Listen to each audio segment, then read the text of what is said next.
تو جناب بتائیے، دنیا کی وہ کون سی زمین ہے جہاں کوئی بھی ملک نہیں اور نہ ہی کسی کی حکومت ہے؟ سوچیے سوچیے۔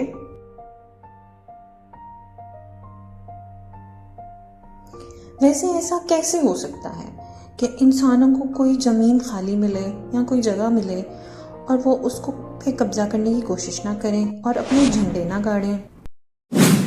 جاننے کے لیے دیکھیے ویڈیو کو اینڈ تک۔ تو جناب وہ جگہ ہے انٹارکٹیکا، جسے اردو میں قطب جنوبی بھی کہا جاتا ہے۔ انٹارکٹیکا دنیا کا 5واں بڑا بر اعظم ہے اور واحد بر اعظم ہے جہاں نہ تو کوئی ملک ہے اور نہ ہی کسی کی حکومت، اور نہ ہی کوئی ایسے مقامی لوگ ہیں جو صدیوں سے یہاں رہ رہے ہوں اور دعویٰ کرتے ہوں کہ یہ زمین ان کی ہے یا ان کے آباء و اجداد کی ہے۔ اس کی کیا وجہ ہو سکتی ہے؟ ہمارے یہاں تو کوئی پلاٹ بھی خالی ہو تو کوئی نہ کوئی اس پر قبضہ کر کے بیٹھ جاتا ہے۔ اس کی سب سے بڑی وجہ تو یقیناً یہ ہے کہ یہ دنیا کا سب سے ٹھنڈا بر اعظم ہے۔ یہاں کا درجہ حرارت -89 تک جا سکتا ہے، اور ساتھ ہی ساتھ یہ دنیا کی سب سے زیادہ اور تیز ہوا والی جگہ ہے۔ یہاں 300 کلومیٹر فی گھنٹہ کی رفتار سے برفانی طوفان آتے ہیں۔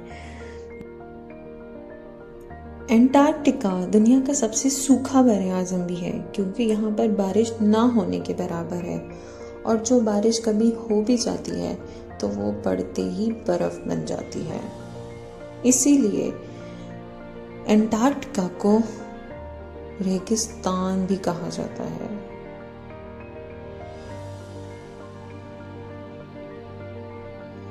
تو چلیے اب دیکھتے ہیں کہ انٹارکٹیکا کا یہ نام کیسے پڑا۔ تقریباً 350 قبل مسیح میں ارسطو یا ارسطوٹل وہ پہلا انسان تھا جس نے یہ کہا کہ دنیا گول ہے۔ یونانی لوگ زمین کے انتہائی شمالی حصے کو آرکٹیکوس کہتے تھے، جس کا مطلب ہے بیئر یعنی ریچھ۔ یہ نام انہوں نے آرکٹورس ستارے کی بنیاد پر رکھا تھا، کیونکہ وہ اس ستارے کو ریچھ کا گارڈین یا محافظ ستارہ کہتے تھے، اور ان کے مطابق یہ ستارہ ریچھ کو طاقت یا توانائی بخشتا تھا۔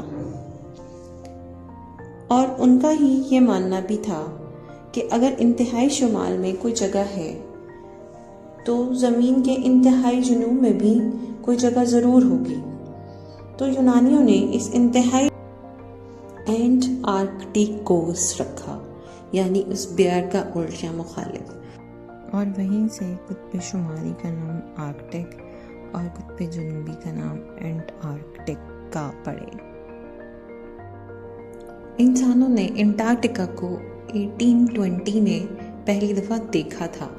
دیکھنے کا مطلب یہ نہیں کہ اس کے اوپر پہنچ گئے تھے، دیکھنے کا مطلب دور سے دیکھا تھا۔ کچھ بحری جہاز اس جگہ تک پہنچے اور انہوں نے دور سے اس جگہ کو دیکھا جو برف سے ڈھکی ہوئی تھی، اور بہت سے آئس برگز بھی تھے۔ ان لوگوں کو یہ یقین بھی نہیں تھا کہ یہ واقعی ایک زمین ہے یا ہمارے راستے میں بہت بڑے بڑے آئس برگز آ چکے ہیں۔ اس کے بعد 1895 میں انسانوں نے پہلی دفعہ انٹارکٹیکا پر قدم رکھا، اور جیسے ہی قدم رکھ لیا تو ہو گئی اس کے بعد قبضہ کرنے کی دور سٹارٹ۔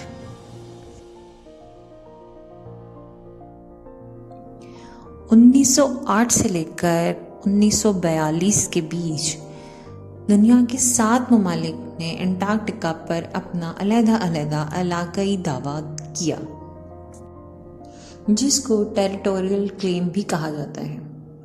مطلب کہ جہاں جہاں وہ لوگ گئے تو انہوں نے کہا کہ یہ والا حصہ ہمارے ملک کا ہے۔ ان ممالک میں Norway, France, Australia, New Zealand, برطانیہ، ارجنٹینا اور چلی شامل ہیں۔ اس کے علاوہ کئی اور ممالک تھے جن میں امریکہ، جاپان، سویڈن، بیلجیم، جرمنی اور سوویت یونین شامل تھے۔ یہ ممالک اپنی مختلف مہمات انٹارکٹیکا پر بھیج کر وہاں پر سائنسی، جغرافیائی تحقیق کروا رہے تھے تاکہ اس خطے کو مکمل طور پر دریافت کیا جا سکے۔ ان ممالک نے اپنے ٹیریٹری کا کوئی کلیم نہیں کیا تھا انٹارکٹیکا۔ 1924 میں امریکہ نے اعلان کیا اور کہا کہ اگر کوئی ملک نئی زمین دریافت کرتا ہے تو اس کا مطلب یہ نہیں ہے کہ وہ زمین اس ملک کی ہو گئی۔ وہ زمین اس ملک کی تب تک نہیں ہوگی جب تک حقیقی معنوں میں کوئی وہاں پر مستقل طور پر رہنے نہ لگ جائے، یعنی کہ وہاں پر لوگ آ کر آباد نہ ہو جائیں۔ لیکن ایسا ہونا ممکن نہیں کیونکہ وہاں کی آب و ہوا ہی کہ وہاں پہ جا کر مستقل آباد ہو جانا ممکن نہیں۔ ان 7 ممالک کے درمیان یہ ٹیریٹوریل کلیمز چلتے رہے اور دوسرے ممالک ان ٹیریٹوریل کلیم کو ماننے سے انکار کرتے رہے۔